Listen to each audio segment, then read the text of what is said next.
Hello, everyone, and welcome to another episode of Teeth Matter. I'm your host, Ellie Halabi in DDS, and in this episode, we sit down with Dr. Adamo Notarantonio, an internationally acclaimed cosmetic dentist, educator, and business leader. Dr. Adamo shares his incredible journey from dental school to becoming a fellow of the American Academy of Cosmetic Dentistry, a distinction held by a select number of people worldwide, with Dr. Adamo proudly being the 80th person to receive the title. He opens up about pivotal moments in his career and the lessons he's learned along the way. We're also joined by a very special guest and surprise guest, Dr. Amanda Seay, a renowned cosmetic dentist and educator who also happens to be the 85th Fellow of the American Academy of Cosmetic Dentistry. Together, they have founded the Impress program, a nationally recognized hands-on dental education platform focused on advancing skills and confidence in cosmetic dentistry. Dr. Adamo and Dr. Seay dive into the nuances of excelling in dentistry, offering complementary perspectives on growth, challenges, and collaboration. Whether you're a dental student, a new associate, or a seasoned dentist looking to level up, Dr. Adamo and Dr. Seay's stories and insights will inspire and guide you to make intentional decisions for your career. This episode is packed with actionable advice on achieving success in both the clinical and business sides of dentistry. Let's dive into it. This holiday season, give the gift that keeps on giving. New scrubs. Whether you're treating yourself or someone special, Figs has everything you need to look and feel great while working hard. Head to the link in our show notes and use my referral code for 20% off your next order. Treat yourself or someone you love with Figs this holiday season. Dr. Adamo, I went from seeing you on Instagram to watching you lecture 2 weeks ago, and now I have the honor of chatting you up for an hour. Thank you so much for being on Teeth Matter. Well, the honor is mine. I appreciate you. I have so much I want to talk to you about. The first thing that I want to actually touch on is that you are a fellow of the American Academy of Cosmetic Dentistry. You are person number 80 to be given that title, that Yes, honor, ma'am. that distinction. How does that make you feel? Well, I have to say it was a huge moment in my life. Fellowship was something I always wanted. It's a daunting task. It's a lot of work, right? But to get to that level is, I don't want to sit here and say that you need it to be a cosmetic dentist because you don't. Mm-hmm. I mean, there's some great cosmetic dentists who have never gone through the process. I just think it's such a good, organized education system. Mm-hmm. And it wasn't for the medal, the accolade, the number, right? It Right. was for developing yourself as a cosmetic dentist. I don't think I would be in the position I am if it wasn't for AACD or accreditation or fellowship. So yeah, to be only 80, I mean the thing that threw me off the most, which I thought was crazy, I was the first in New York. And I mean, Wow. we have some heavy hitters in New York, right? So Yeah. to be the first in the state of New York to be a fellow was kind of wild to me. Right. But again, I'm not saying that you have to have if you're not accredited, if you're not a fellow. I just think it was an awesome path for me. It was something I found that I got mentors from. I elevated my game. I became so much better, and accreditation was amazing, but fellowship to do 50 cases and have to pass 45, and now Mm-hmm. I'm the fellowship chairman. I'm an examiner. I know how they grade, and it's not easy. There's some good work that comes in that just doesn't cut it. Mm-hmm. So it kind of gives you a different eye and a different perspective. And I think that's what separates the average from the above average. So it was amazing to me. You mentioned, 50 cases. How long does this path take you? How many? It doesn't happen overnight. No. So I was a very fast person to become accredited. I took my written exam, and within 1 year, I passed all my cases. There's only 5 for accreditation. Okay. Fellowship took me 6 years after that I see. to So complete. So you mentioned this is an entirely long process. You commit to it, you invest time into it. But when you come out of dental school, a lot of people get, thrown off because there's so many specialties, right? You Yeah. have sleep apnea, you have cosmetic dentistry, you have, I don't know, biomimetics, occlusion, full mouth rehabs, all these different aspects, and people don't know what they like, or they don't know Yeah. where to go. How did you find your path? Like, was there a defining moment that was like, okay, this is for me, this is what I want? I mean, I think that's a great point, right? I think people nowadays come out of school with so much more visibility, Hmm. because when I came out of school, there was no phone, there was no Instagram, there was no, I didn't know what the hell biomedic was until a lot later or whatever. And I think the younger generation is so overwhelmed with what they can see that they think they have to know everything and be good at everything. Now, I think there's a different path. I think Hmm. you should know a little bit about everything, but I think you should stick to your lane and what you're good at. I knew, for me, cosmetics was my thing in dental school because I was the guy who stayed after and stained and glazed everybody's crown. I love the art of that. So it I was see. something that I enjoyed, but I didn't have access to what we all have access today. And I think the younger generation, now you come out in all sorts of debt. You think you Hmm. have to learn every CE ever, but you never really get good at anything, right? Right. You kind of overdo it. And I think that's a big problem. I think people need to find what they love and become passionate about it and become good at it. And then as long as you understand the rest, it's okay to, I refer a lot more out now than I did 5 years ago, because I Hmm. realized, like, hey, these people are coming to me for cosmetics. I don't have time to do this gingival contouring or this ortho or whatever. And I got to tell you, my least favorite thing in the world, I hate ortho. Like when people come Really? in for Invisalign consult, I'm like, oh my God, please go to a, I don't want to do it. I'm not good at it. I just Yeah. don't think I'm good at it. So I've learned to realize that maybe I'm not, and it's okay. But when people try to do too much because they're exposed to so much, Right. it kind of, it throws you off. So I think that's where the younger generation needs to step back and say, hey, all right, I can learn this, I can learn that, but like, what do I really love to do? Because I mean, I work real hard, I'm real busy, but I don't ever Hmm. feel like I'm at work because I do what I love to do when I'm there, if that makes Yeah, sense. it absolutely makes sense. But I'm one of those students who's freshly out of school. I've only been out of school for 2 years since residency, and I feel overwhelmed with like, what is it that I want to do, because there's Yeah. so much out there, and I want to be a good dentist. And I think to be a good dentist, you have to be comprehensive in the sense that you have to know a little bit about everything. So I'm always curious to know, like, when does that happen, or how does that happen? I mean, it takes time. You're 2 years out. I got to tell you, I started to feel very confident with what I do maybe 15 or 16 years out. And I'm a cowboy. I did it all. Hmm. So I think like your expectations might be a little higher than you think at 2 years because of what your visibility is. You see all this stuff and you're like, holy shit, this person did this. Yeah. Hmm. Okay. They showed you one case on Instagram. They photographed it 77 times and they reposted it 90. And you're like, wow. But they only did one. They Right. didn't do 80 of them. They didn't do 100 of them. So I think it's very important to take a step back as a younger dentist and take a deep breath and realize this is not a sprint. This is a marathon. I Yeah. mean, I've taken I've taken over 2000 CE credits and I probably taught another 4. So like, can you imagine how much didactic knowledge I've either given or seen? Right. And there are still things I'm not comfortable with, and that's okay. You've meant, yeah. I'm sure a lot of patients come to you because you're so high in demand. Do you ever say no to patients? Hey, Teeth Matter listeners. You know I'm all about small changes that lead to big impact. And when it comes to oral health, that all starts with flossing. That's why I love Cocoa Floss. It's not your average floss. It's textured, it grabs plaque more effectively, and the tropical scents like coconut and mint make flossing feel less like a chore. Whether you're refreshing your own routine or looking for something your patients will actually use, Cocoa Floss is the perfect way to make that meaningful change. Use code TM20 at checkout on cocofloss.com for 20% off your next purchase. Oh, the best word I ever learned is no, for Hi, so many reasons. what's your like case selection, let's say? I'm going to be honest. The first thing I try to feel out is if I have a vibe with them, because if I don't and we don't see eye to eye on what I'm talking about, I'm not fighting with you because I'll Okay. never win. No matter how beautiful my work is, they're going to tell me it's not. No matter Right. how comfortable they are, they're going to tell me they're not. So the people skills is something you develop over time.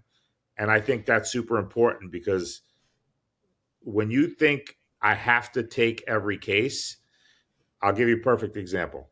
Let's Yeah. say a patient comes in, they want 30 veneers. Or that's a lot of money in my office, right? That's $100K.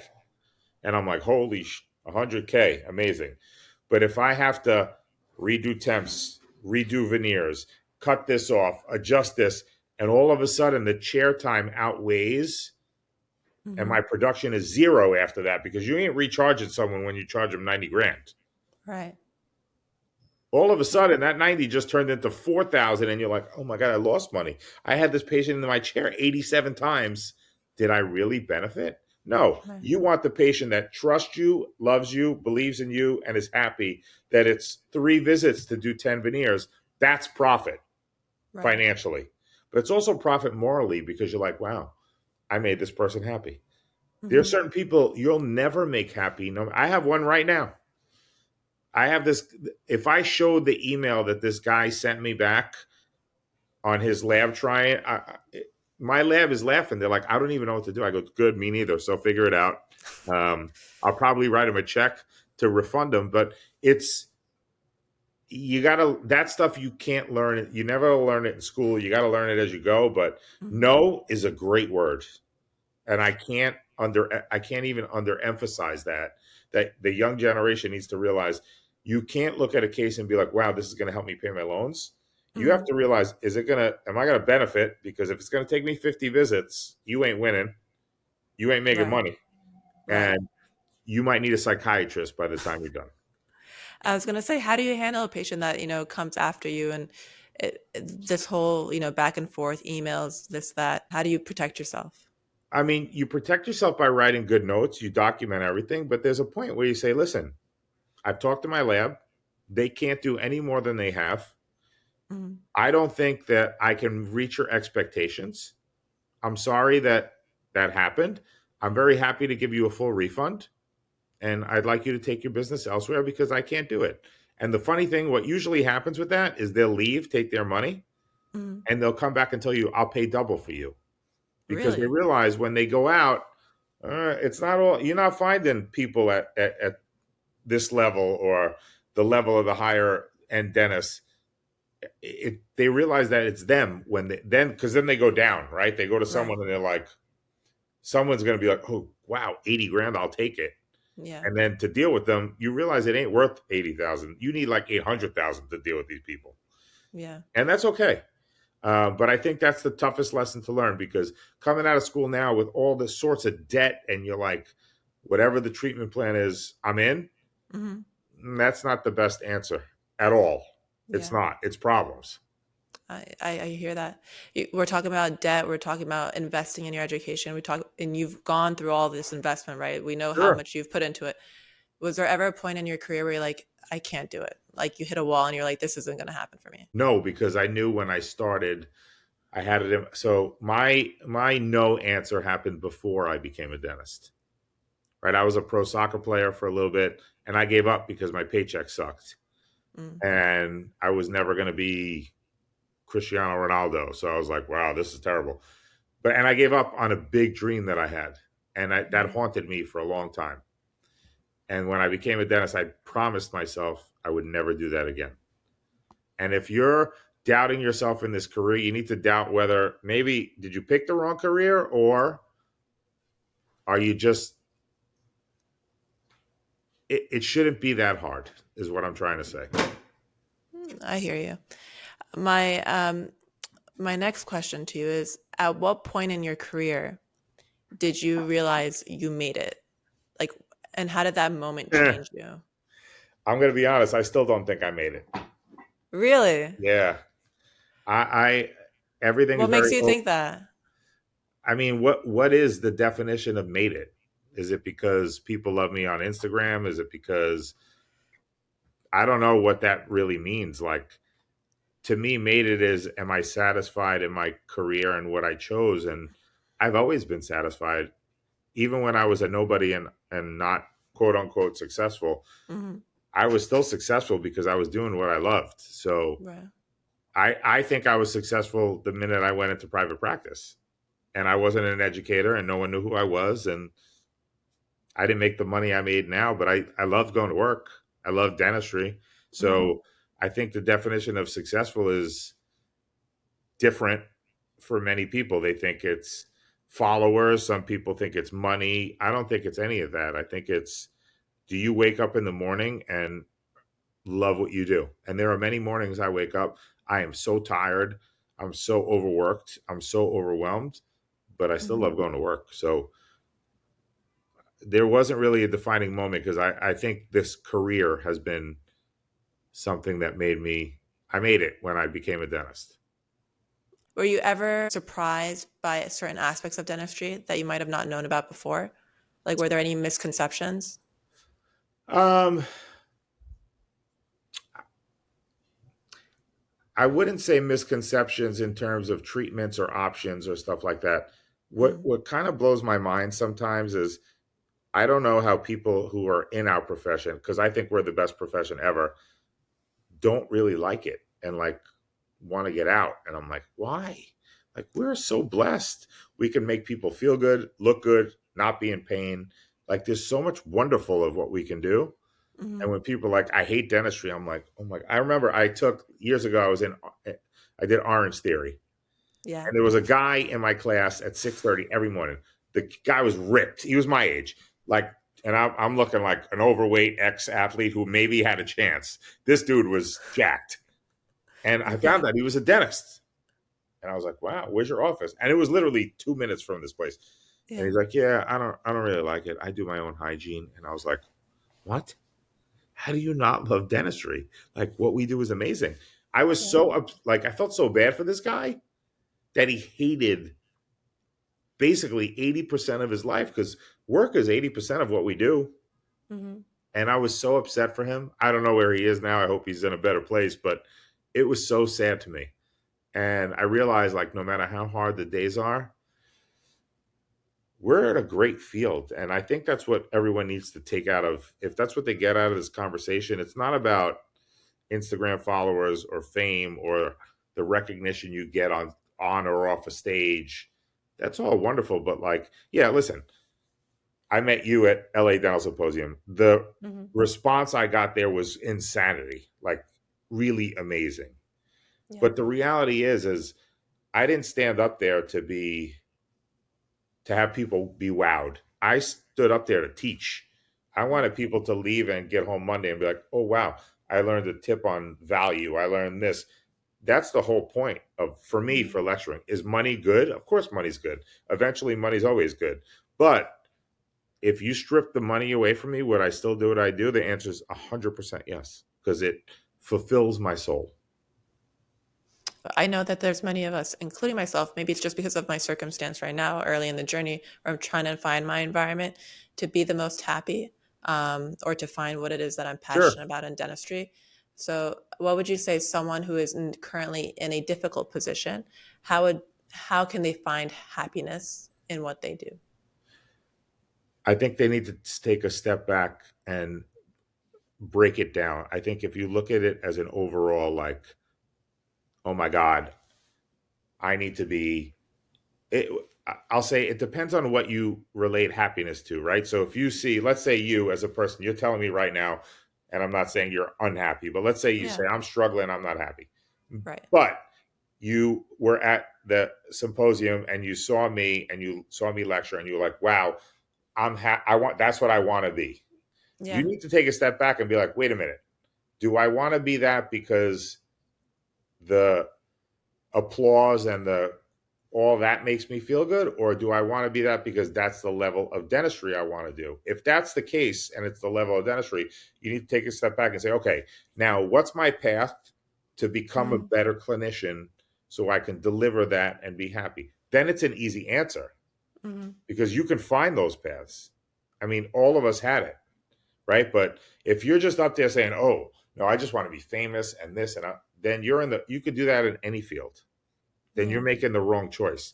You need to figure out what brings you joy in your subject. So whether it's composites, whether it's rubber dam, whether it's veneers, whatever. Mm-hmm. what am I doing and why? And I think some people look at it as like, oh my God, he has this many followers and everybody loves him. No, that's the wrong answer, because that's not what really brings me joy. It's humbling, right? It's awesome to make people feel good, but what brings me joy is giving back to people to better them. So if you saw me speak in LA and said, shit, I want to be better at composites because that's an awesome service and it's going to make me feel good, then there's an avenue for that. Yeah. You understand what I'm saying? I was when you said it, I see myself in it. It's like when I was at LA and I was listening to you and I was watching all these lectures happen. It's like, wow, look at that level of excellence. Like that is what I want to achieve. And I know I have the potential. It's like, do 100%. I get there?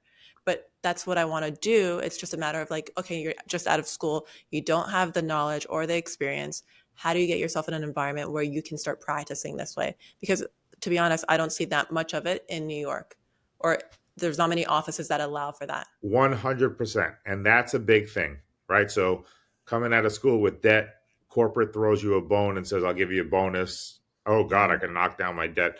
And then you get hung up in this like rat race of like Yeah. volume. That's where you need to bite the bullet and say, and I'm gonna give you a surprise in a second, because there's one person that I know that got out of that rat race early, way earlier than I did. I got lucky. I walked into a fee for service practice, but I was never in that. I only did it during residency to make a few bucks, but I knew when I was moonlighting that I was like, I'm not doing this shit. This is crazy. But I'm going to put someone on the call with me in about a minute who that was her rat race, right? It was like, I am in the worst situation in my life. What do I do? She got rid of everything with the support of her husband during having 4 kids in 5 years, and just went and opened a practice and said, screw it. And she happens to be one of the best dentists on the planet and most successful and wonderful people. So if it's okay with you, I'm going to drag my computer a little to my right because I have a special guest on this. No, stay over there, lady. My favorite person ever, who I think will be a huge contributor to this podcast and inspiration to both of us. But welcome, Dr. Amanda Seay. Dr. Seay, hi. Thank you so much for joining. Gorgeous, gorgeous, gorgeous. I don't know how long you've been sitting there, but you've probably been hearing a little bit about how you find your path in dentistry. Yeah. And I'm struggling with that right now, being a new grad. Yeah. And Dr. Adamo was telling us that you got out of corporate quick. How did you do that? What gave you the confidence to do that? And what did you end up doing? Well, I definitely didn't have the confidence. We've told our story a lot at our courses and at the AACD, but I went into an associateship right out of school, and by definition, it wasn't a successful associateship where I wasn't busy. I didn't see a lot of patients. I didn't learn a lot of dentistry. But you also learn what you don't want to do in your own practice. And just, the story, many people have heard it, but like, in the Asian culture and maybe some other cultures as well too, but like quitting's not an option because it's considered a failure if you quit. Right. And so I, even though I was extremely unhappy, not really excelling at anything, I stayed in it because I didn't want to quit. And my husband was the one that really told me, if you're not happy, don't stay in this. But I didn't know what the next step was. It wasn't like, I'm like, oh, I know I want what kind of practice I want. I know this, I know that. I knew what I didn't want to do, which was I didn't want to have that type of practice. I didn't want to be a boss that people were afraid of, that they couldn't come to, that they couldn't communicate with. I knew the things I didn't want to be, but I didn't necessarily know the things I wanted to be. So with the encouragement of my husband, I did leave that associateship and knew nothing about business or clinical dentistry, but because I was so afraid of entering another associateship that could go wrong, he encouraged me to open up my practice from scratch. And it was terrifying. I mean, I didn't have the confidence, you know, I had faith. I had belief in myself that I would work as hard as I possibly could work, and learn as much as I could. But I had no idea how I was going to pay the bills. I had no idea where my next patient was going to come from. So, um, you know, by nature, I'm not this overtly confident person that's always known what I wanted to do. But I think with each day, with each year, even though I like I told you, I knew the things I didn't want to do. You learn things about yourself. You learn how you can be a better leader, a better communicator, um, a better person, a better dentist. And, you know, I grew every day and I think in the challenges and in the hardships is when you grow the most. Like had I stepped into an amazing practice that was established and had it, I mean, that would have been wonderful. I would have loved that. But I don't know that I would have grown as much as a person had I not walked through those first, I would say, 5 years of opening the practice from scratch and figuring everything out Mm-hmm. on my own, you know? So I think Right. everybody's path's different. It's not like you have to struggle to be successful. Mhm.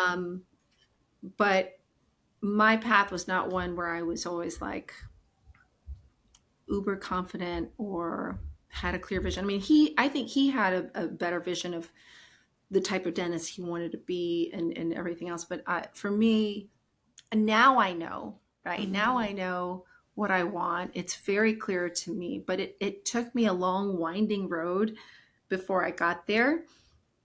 But if you keep on the path, if you keep trying to be better, even the road can take this turn or that turn, you will always be better than if you just stayed complacent. So, you know, I think that's the part when things get hard, if you just say, you know, Mm-hmm. now's not the right time, or I'll wait when I'll have more money, more time, or this is my life is better. Just stay with it. Like you'll you'll come out on the other side being improved in some way, shape, or form. You know, I'm going to touch on that because I think you made a good point. I walked into the perfect associateship ever, like Yeah. fee for service, high end, best new building on Long Island. But the dentistry that was practiced there, to be honest, it wasn't the highest level. It was educated, but it still wasn't. And I knew no better. So when I Right. show cases that I did when we first started, like we did at AACD, I did veneer cases because that's how I watched my boss at the time do it. But now that I know they were completely wrong, like everything about it. It Right. wasn't until I went to Dawson and then AACD and then Coyce that I was like, wait a second, I might be in a really good practice, but it ain't a really good practice. I saw a dentistry that was way better than that. And that's when my transformation started. That's when I brought that level of dentistry to my own office when I became an owner. And then I had a new partner and we transformed everything about our office. And I walked into, let's face it, I walked into a pile of shit. It was the perfect associateship. You would all die for it. Yeah. But when I take a step back, I'm like, they weren't doing dentistry at the height. I remember being like, that's how you do a, like, no, this don't make sense. And I didn't understand why. But then as I got educated, I realized in theory, on paper, it looked good, but there's a whole nother world that no one ever saw. So I didn't start in a negative associateship like Amanda did. I started in a positive one, but it wasn't perfect. And I'm Right. not saying my office is perfect now, but we've definitely grown in the level of dentistry we do, the in theory with education. I mean, I'm the associate now, so I say my two bosses who are they're awesome. I love them. They're both Coyce grads. One's a Coyce mentor, so we're all very well trained from the Coyce Center, from AACD. But when I first started, if you walked in, people were dying to work for my ex-boss who's no longer with us. But now that I look at it, I'm like, that wasn't great dentistry. It was average with a good wrapping paper around it and a nice bow. It just looked Right. good. You know what I Right. mean? So you need to find your own path, is what I'm trying to say. Like, no matter where you start, whether it's in a shitty associateship like Amanda did or in a good one like mine, you have to think to yourself, is there better? How do I become better? And that's on you, right? Yeah. And it ain't going to happen. You're 2 years out. Listen, I wish I had half the knowledge and experience you did at 2 years out, because we never saw that at 2 years, right? Like, what the hell did I know at 2 years? With social media and everything, you have so much exposure. It's overwhelming. But you need to take a step back and say, okay, I can do A, B, C, D, E. Nah, maybe I want to know about A, B, C, and E, but I'm going to do D, the best that anyone's ever done it, and that's your roadway. And that's where I think you become a successful dentist, because I'll give you a perfect example. I worked in Amanda's office this week. One of my consults today was Invisalign. There's nothing more than I hate ortho. You have to learn to like it. No, I'm not going to learn to like it. I'm going to give it to you, and you're going to do it. But you know why I say that? I'm not educated enough. I wish somebody, a general dentist, would teach me ortho. Hello. Fine. Hey, what do you want? 4,000 or 5,000, No, whatever. hello. But do you understand what I'm saying? Like, I am not right now in my career, that is the least training I have, and I'm not comfortable. Now, ask me to take an implant out of somebody's sinus tomorrow, I'll go right up in that joint and I'll go get it, because I'm comfortable with that. Right. So that's what I think you need to focus on. You need to focus on what I love, what I like, and what I just want to know. And as long as I have a basic knowledge, I know the direction to send it so that it comes back to me and it's my baby. All right. Well, now I have 2 questions for you. There's so many thoughts going on in my mind, but let's go with this one first. Since you both had different paths, you obviously have made deliberate choices to like elevate the dentistry that you do, right? And you commit to your education. How did you decide which courses to take or invest in when there was so much like vulnerability, as you said, Dr. Amanda? I mean, so when we were coming out of school, I mean, yes, there was the internet, but not like we have it now, or social media. It took 4 hours for the computer to start back then. No, like, you know, the dial-up speed AOL. 5 emails a day, if that, you know. So you do what other people that are successful, you try to emulate them. So I met a mentor at AACD, Tom Trinkner, and I was like, I'm going to do whatever Tom does. So I was like, Tom, what course did you take? He's like, I graduated from Pankey and I teach at Pankey. I'm like, okay, I'm going to go to Pankey Institute. I said, Tom, what meeting should I go to? He's like, these are the meetings. So I go to the same thing. Tom, who's your consultant? Hired the same consultant. I just did whatever he did because he was the kind of dentist I wanted to be, right? I didn't have access to social media to look people up on the internet and see other people's work. The only thing we had were articles, and I would look at these articles and be like, wow, but there was no way to get in touch with the person who wrote the article or communicate with them like we do now. Like now, I mean, the amount of DMs you get or I get, I mean, it's insane. The access is so easy, right? Anybody can get access to any educator that they see. Ellie, do you know who Tom Trinkner is? No, actually, I don't. Okay, so he's amazing. But the only one thing that you'll never be able to do like him is age like him, because the guy, he looks the same at 30 as he does now at 60, with even better hair and not a gray. It's insane. No, his hair. It's insane. I'm going to go look this up now. Oh, he's amazing. He's amazing. Yeah. And a gentleman. Yeah. Like a total giving. But so giving. It's the same. I had a study club in my office that my ex-boss ran. And there was a local dentist a mile away who was the only accredited dentist in Long Island at the time. For some reason, he took a liking to me. And he came up to me after I gave a case presentation, which I didn't know what the hell I was doing.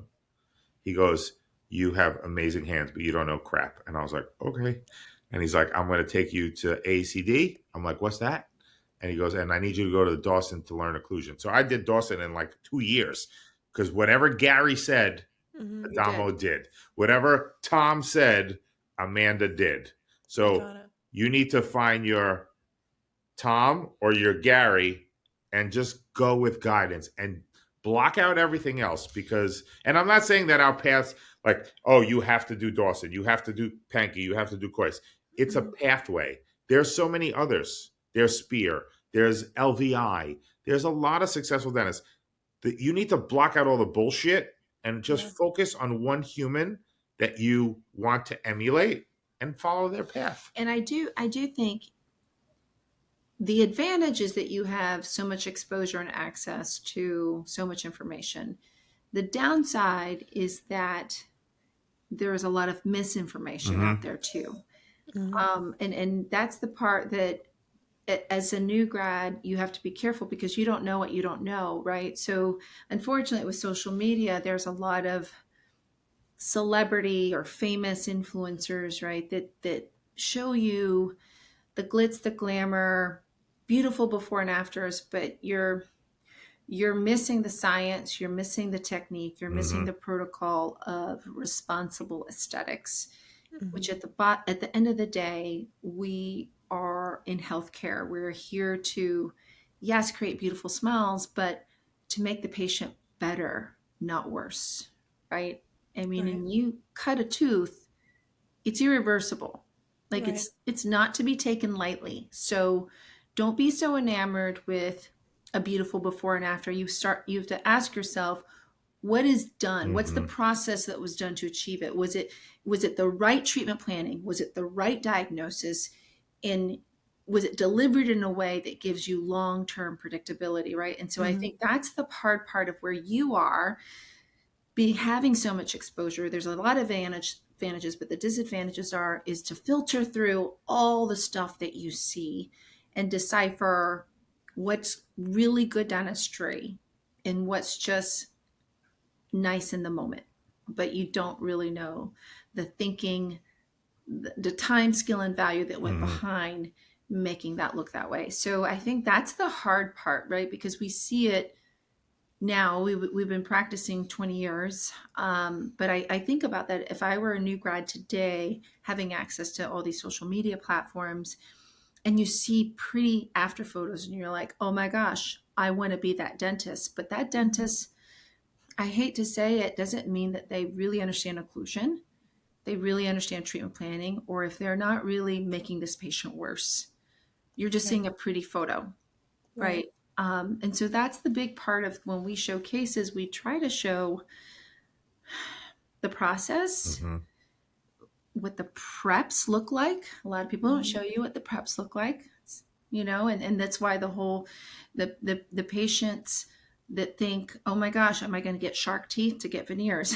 You know, I mean, and we want to make our profession better, right? We don't want people to start thinking we're the cosmetic dentists are people that just slap veneers on everybody without any treatment plan or diagnosis, right? So that's the piece that you have to navigate through. But be curious. My thing is like, always be curious, ask the questions, and don't let the celebrity, the fame, the money, or any of that affect your true passion to be a really good dentist. Because that stuff, honestly, will come when you do the right thing. Yeah, for sure. I believe that, you know, so. You make a really great point, and I completely believe that too. I'm curious to know, you do a course together, you teach a course together, you've taken courses. When someone comes and takes a course, right? Dr. Adamo, you've said this, I think, somewhere else, where it's like you come for higher learning, right? But you need to take that higher learning and make it into a higher practice. Like you can't just learn it, you got to go apply it. Yes. But there has to be some kind of transition. You can't, like, how do you make it functional when you go back to your office? How does that transition look like? I mean, for me, it's easy. You have to just practice and do it, right? So I've taken courses where I made the mistake of not having patients lined up for that procedure the next week.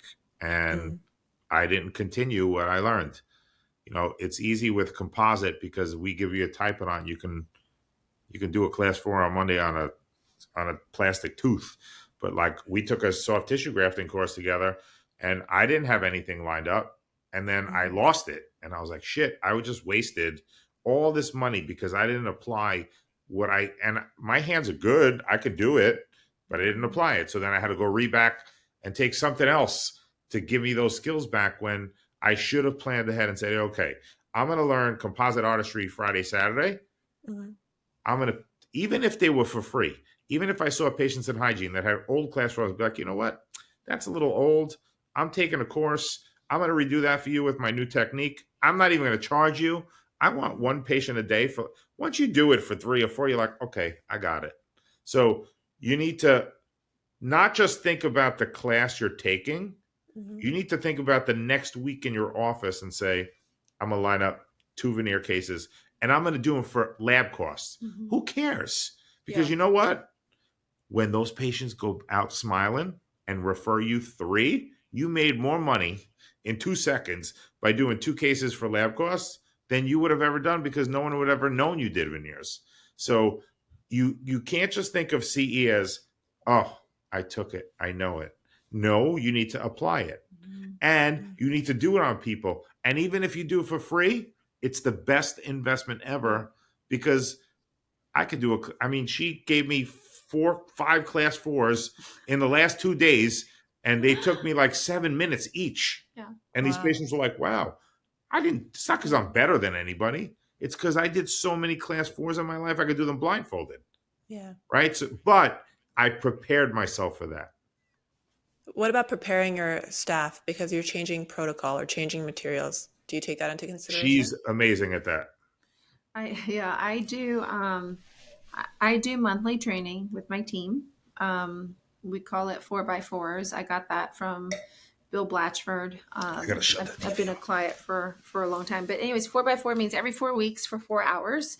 Okay. You train, and it could be more than that, but we call it 4x4, and it could be training about anything, whether it just be business discussions for workflow, admin stuff, or clinical training. So on a monthly basis, we have that. And then once a year, we do a summit. And a summit is 1 to 2 full days where we get together and we just fine tune things we already know. I mean, they all know how to take photos, but we revisit, let's take better photos. Every shot should look the same. I shouldn't be able to tell who took that photo because they should all look the same. Or let's review all the rubber dam, protocols. Let's review how we receive and intake a patient to how we walk out a patient. Let's talk about how the operatory should look for clutter-free, like just the whole workflow. And you're never mastered something, right? You can get good at something, but to master it, you still need to practice over and over. Like the best golfer or whoever, whatever sport you do, you may have all the time, the knowledge, the talent, but if you don't hone those skills, you lose those skills. So it's the same thing with your team. And I also think it builds, they're proud. They're proud of doing a really good job too. So when you train them and you invest in them, they feel the pride too. And so they want their photo to look really good. They don't want to show me a photo that looks bad. They don't want to be able to have to call me in and say, I can't get this rubber dam on. Can you help me? Like they want to do it because I invest that time in training them. Whereas if you don't spend the time and you say, I expect you to do X, Y, Z, and if they can't do it, they don't feel that sense of ownership, So I do think that, and that's why it's so much work for a practicing dentist, because not only do you spend the time and money to hone your skills, but then you go back, you have to practice them for you to get better, but then you also have to share that knowledge with your team and train them. I mean, it's a lot of work, it's not easy, but that's why I think that first 5 years of practice for me were the hardest, right? But once you get there, now it becomes like, it's like going to the gym. You've never gone to the gym, but you go to the gym, and once you lose all the weight, now it's maintenance. So we're in a maintenance phase where it's not as hard, it's not as daunting. We still have to exercise, we still have to do that, but we have the baseline, the framework of what we want to build. They say hindsight is 20/20. Is there something that you would do differently if you were to do it all over again? For sure. I invested. You would have hired me earlier. Yeah. I invested so much money into my clinical education. I graduated from Pankey, graduated from Coyce, took every course you can think of under the sun, elective courses, hands-on courses. But I didn't really invest in the business of dentistry, learning to run a business or how to be a better leader. And so I opened my practice when I was 28, which means most of everybody I hired was older than me or had more experience than me in the dental field. And like I told you, I'm not by nature a super confident person. And so I was easily intimidated or fearful of what they thought of me, or not knowing the right answer, or, oh my gosh, they're probably smarter than me because they've been practicing dentistry longer than me and I don't know more than they do. So I wish I would have invested equally, if not more, into the business of dentistry, meaning getting a consultant to teach me how to run a successful, financially healthy business.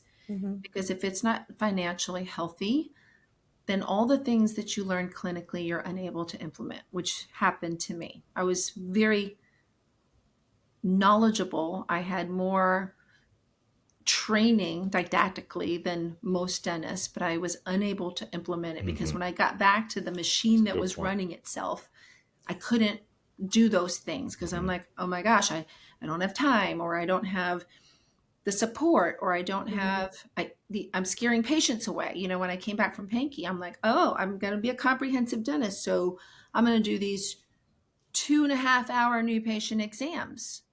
And I'm going to palpate every muscle of mastication and chart every working interference. And I scared patients away. Like I my treatment acceptance was very low.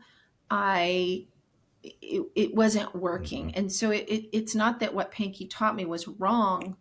It was me, right? It was me that didn't have the confidence, didn't have the skill set of how to put that into a business perspective. So I wish I would have hired a consultant earlier on, but I kept thinking, well, once I get the clinical dentistry and I do the dentistry I want to do, then I'll hire a business consultant to help me run the business. But I'm like, right now I'm not producing a lot, so why do I need a business consultant? But that was the piece I wish I would have done differently, because I could have been more effective communicator and leader, and all those things. I went off what I knew, which wasn't much. And I got mixed messages from other people, like other practice owners in my area. I would ask them things about running a practice, and a lot of them would say, oh, don't be friends with your employees. Like, you're their boss and they're your employees, and you have to separate the two. And I remember being like, wow, that's what everybody says. And I'm not built that way. I'm just not. Right. But I felt like, oh, maybe I'm wrong. Maybe I'm the one that's not doing it right. And so I start looking at my numbers, and my numbers aren't as good as theirs. And I'm like, they're right. I'm the problem. I shouldn't be friends with them. And so you tell all these stories, you make these stories up, and you go in this spiral. So I wish if I had spent the money into the business from the beginning, I would have been successful earlier without having to go through some of the emotional challenges, the physical challenges, like all of those things. So, clinical dentistry is very important, don't get me wrong. But at the end of the day, you run a business, and I think that's really important to learn that. Yeah, and I'll add to that, because I was never a good business owner, because I hated confrontation. I didn't want to argue with the girl, whatever you want to. So I always had a partner. So what did I love? I love dental materials. I love the clinical part. So with I don't want to call her my ex-partner because it wasn't a bad separation, but with my partner, Larissa, she would do the business side, and I would be like, we're using this material, that material, because that was my wheelhouse. I knew that. I didn't want to know about this one is sick, that one has their period. I didn't care. Don't tell me nothing. Yeah. But now, when I sold, my new boss, Larissa's new partner, Julie, owned another practice. I have to tell you something. I am floored at what an amazing owner she is. I mean, her attention to detail, and I was like, shit, I probably should have learned that as an owner because I would have been a better owner. Mm-hmm. The only thing I was good as an owner at was I produced and our materials were on point. But in terms of interaction with our team, I was terrible. I was terrible because I was uncomfortable and I never took the dive or get the education to be better at it because I was like, no, it's not, I don't like it. Mm-hmm. Okay. Right. Yeah. But when you don't like something is when you should jump in head first and get better at it because you need balance. You need to be a good business owner, practice owner, and clinician to be the overall amazing person. That's why, again, like Amanda said, social media it throws you off because you see great clinical dentistry, but is that person a good practice owner? Do they treat their employees right? Are they money smart? Like stuff we never learn. You have to think about that, right? So if I had to go back and do it all over, I would have done the same things that she said because I was the worst. And not on purpose. It was out of fear. Right. It was out of fear of, I'm not good at this. I don't want to be a failure. I'm an amazing dentist. I'm one of the youngest accredited ever. Like I don't need to, not anymore. But at that time I was, and it's scary, right? When the unknown hits you. But I think in your case, there's a lot of unknown right now, right? Just go at it. Put your head down and hammer it. And you might come out and be like, okay, I did it. It's not my jam, but at least you know it as good as you're ever going to know it. And if you ever need to know a little bit, you have it. But you're going to put your head into 5 walls and one wall is going to say, this is where you belong. And it's all going to make sense. It's so early for you. Like, don't overthink 2 years. That's awesome. Jesus, that's amazing. Yeah. So this story he said about his mentor said, you've got good hands, but you don't know anything. We told that story at our course last weekend, and we had one of our students at the course, probably some of the best hands I've ever seen. And he's a year out of school. 1 year out of school. And I mean, we've taught a lot of courses, and I mean, we went around and I saw his tooth after tooth after tooth. I'm like, oh my gosh, this guy's ridiculous, right? Then he came up to us afterwards and he said, I feel like what you said, Adamo, really resonated with me. He goes, I feel really good in my skill set with my hands. He goes, but I don't know shit. He's like, I need to spend money to learn stuff because like, I don't know. He's like, I can make it look really pretty. He goes, but I need to learn occlusion. I need to learn diagnosis. I need to learn like 100%. 100%. No. That's what I'm realizing. I'm realizing that I have to invest in myself. I was a little intimidated and a little, I guess, overwhelmed. But now after being in LA, seeing everyone showcase the type of dentistry that they do, I mean, it's something that I want to be a part of. So taking the time to invest now is the next step. We're going to dive right in. But the next thing I want to ask you, because I know it's late and you guys deserve some rest. Now that you are a distinguished dentist, what part of dentistry do you want to level up in now? Go for it. Oh, that's easy for me. So I just Invisalign. No, F Invisalign. Have it. I don't want it. No. So here's something I don't tell anybody. I love surgery. Blood and guts is my jam. And now working with Amanda, who does not do any surgery, any endo, 0. I was like, listen, I don't even need a new patient. Just give me everything you refer out and I'll do it. But the one area of surgery, which I know, but I'm not great at, is soft tissue stuff, which I want to level up on because I want to. Soft tissue course. I know, but I didn't pay attention. I want to level up on that because I want to bring the level that I know in cosmetics. I want the same soft tissue level, and I want to bring it to her office so we can do some crazy cases together. Yes. So I found a course in Brazil, and I'm going for a week in June. Whatever it costs, but these guys are bomb, and I'm so excited because I feel like the better I got in dentistry, the more annoyed I got at the referrals I got back. I was like, what the hell? I sent this out for this and it's not to my expectations. So I started to learn how to do everything on my own. Yeah. I'm pretty Do you good know at Ryan implants. Coulon, by the way? What's that? Do you know Ryan Coulon?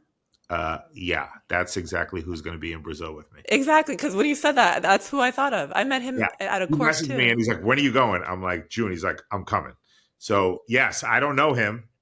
He messaged me on Instagram, but that's the place I'm going. Implant. Yeah, I love that. That's fantastic. That's amazing. I'm happy for you. Yeah, I'm so excited because like hard tissue, implant placement, I'm very confident in. I'm good. Mm-hmm. The soft tissue thing, I'm like, but I don't want to come. I'm just starting my transition and working with her. I can't bring anything less than the best because I know that's her expectation and it's mine of me. So I'm going to go level up and I'm going to learn that shit to the best of my ability. And I know I have the hands to do it. I just need the guidance, and they've been amazing. It's a WhatsApp group. Those people don't stop all day long. It's insanity. I know. I'm super stoked for that. And that's where I need my soft tissue game to be world class. And then I feel like there's nothing I can't do except for Invisalign. And I will never learn that, ever. It's probably one of the easiest. I know, but I don't like it. So can you do it for me? And you, Dr. Amanda? So I'm branching into wellness dentistry, where looking at total body health, right? So more than just the gateway, the oral cavity, but how salivary diagnostics, looking at patients' blood work, looking at inflammatory markers, looking at everything in different modalities of treatment, from ozone therapy, red light therapy, nutrition, which is a huge one, right? I mean, I think as dentists, we talk about nutrition as it pertains to things that affect your teeth, right? Like acidity, pH, dry mouth. But I'm talking about nutrition as a whole that, yes, can affect your mouth. But so that's kind of been my passion and where I'm the next phase. I'm currently going through training right now. But it's never ending. It's fun. It's daunting sometimes because you're like, wow, it'd be so much easier to just keep doing what I'm doing, because I feel like I'm good at what I'm doing and that's what I know. But I do think that this wellness piece is huge, and I think the public is way more aware of it. And it, for me, it started as a personal journey due to my daughter was really sick the past few years. And I've took her to every doctor under the sun. Every doctor had a solution, but a solution that was independent of other doctors' recommendations. So it was like there was no interdisciplinary care. Right. So the dermatologist would say, oh, it's this. The gut doctor says, oh, it's this. The psychologist says, oh, it's this. But none of them were actually tying the whole piece together. So had I been doing wellness dentistry and had I been able to learn how to read blood work, and do salivary diagnostics, test for mycotoxins or metal toxicity or inflammation or all that, I could have at least pointed her in the right direction for the right test to be able to save her from 2 years of heartache. Because at the end of the day, she became over medicated. Every dentist had a medication for her and a solution, but none of it was cohesive. And I think medicine as a whole, that's kind of the problem. Yeah. So for me, the wellness piece is something that I'm really passionate about and trying to implement. That's fascinating. I can't wait to learn more about that. I want to thank you both for being on, taking the time. It's been such a treat and such an honor. If someone wanted to reach out and learn more about your course, how can they contact you? Well, they can contact us on social media, obviously. My handle is adamoelvis. She's Dr. Amanda C. Or our website. Our website is impress with one S, courses.com. And our email is easy. It's same thing @gmail.com. We'd love to have you down. You need to come visit us in Charleston sometime, please. We'd love to have you. I would So love to pick be there. one and we'll have you down and have a good time. But yeah, I have to say, I know she's a busy lady and I'm a busy man, but meeting you in LA, your not only your passion, but your genuineness, I think, got me the most. Thank you. I'm a pretty good judge of character. Amanda thinks that I'm overly like people suck, which I think they do sometimes. But you gave me such a good vibe as a human being that when you asked me, you didn't even ask me. I volunteered to do this for you because I thought, I'm like, wow, you have a podcast? I'm down. Let's do it. I just think you're an awesome soul and an awesome human. I'm proud of what you're doing, especially 2 years out of school. I don't want you to be overwhelmed with dentistry or life because it is a long journey. Yeah. Take a deep breath and enjoy it. You're way ahead of the game at 2 years. And the best thing about you is your soul. So don't ever forget that, because I always tell people this. If you take the dentist away from me, I'm still going to be Adamo, right? I'm still going to be exactly who I am. I'll cook you dinner. I'll pour you wine. I'll do whatever you need. Dentistry will never define me. I love it because it's a great profession. It's what brought us together. But I know Amanda outside of dentistry. She's way bigger a human outside of dentistry as a mom, a wife, a friend. Dentistry is just kind of what you see. But there's so much more to her than that. And I think that's the important thing. So this is awesome. Your profession is awesome, but do not let it ever define you. You're a great human. I knew it the minute I talked to you, and that's why I volunteered and offered to do this for you, because I genuinely think you're a great person. So keep it up.